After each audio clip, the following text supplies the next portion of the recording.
আরেকটা আছে আমাদের খুবই আমরা বলি dominating parenting style, authoritarian parenting বলে। আমি এই ভাষাগুলি ব্যবহার করতে চাচ্ছি না, একটু ল্যাঙ্গুইস্টিকভাবে ব্যবহার করতে চাই যাতে আমার পাঠক দর্শকরা বুঝতে পারে।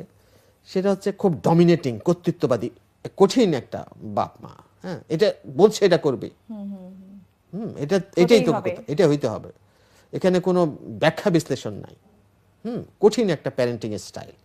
একটা হচ্ছে প্যারেন্টিং স্টাইল আর একটা হচ্ছে প্যারেন্টিং প্র্যাকটিস।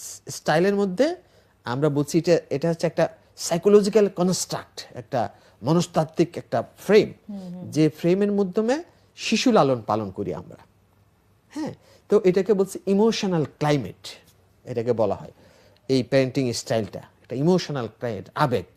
তাহলে আবেগটা আমাদের বুঝতে হবে বাবা মাদেরকে, সন্তানের আবেগ, নিজের আবেগ, নিজের আবেগটাকেও চিনতে হবে, সন্তানের আবেগকেও চিনতে হবে। তাইলে আমি যে প্যারেন্টাল প্র্যাকটিস করব, প্যারেন্টাল প্র্যাকটিস মানে বিহেভিয়ার্স, আমি আমার বাচ্চাকে লালন পালন করতে গিয়ে যে বিহেভিয়ারটা করছে, এই যে এখানে যেটা বললাম, এটা করতেই হবে তোকে, এটা একটা। আর একটা হচ্ছে ডেমোক্রেটিক অথরিটেটিভ প্যারেন্টিং আমরা বলি, খুবই ভালো এটা ডেমোক্রেটিক। আচ্ছা, আমরা বাইরে যাব, কক্সবাজার বাড়িতে যাব, কি বলো, তোমার মতামত কি?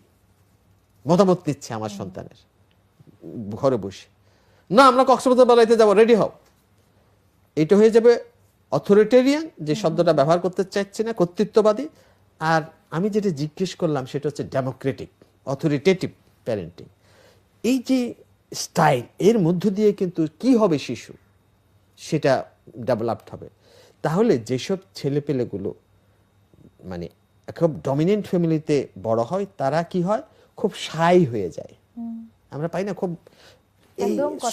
সোশ্যাল ফোবিয়া হয়ে যায়, সামাজিক অনুষ্ঠানে মিশতে পারে না, সোশ্যাল স্কিল ডেভেলপড হয় না, এদের অন্য অন্য যোগ্যতা থাকলেও সেটা চাপা পড়ে যায়। একদম, বুঝছো? তাহলে সোশ্যাল ফোবিয়ার মতো বিষয়গুলো এদের মধ্যে আমরা অনেক পাই।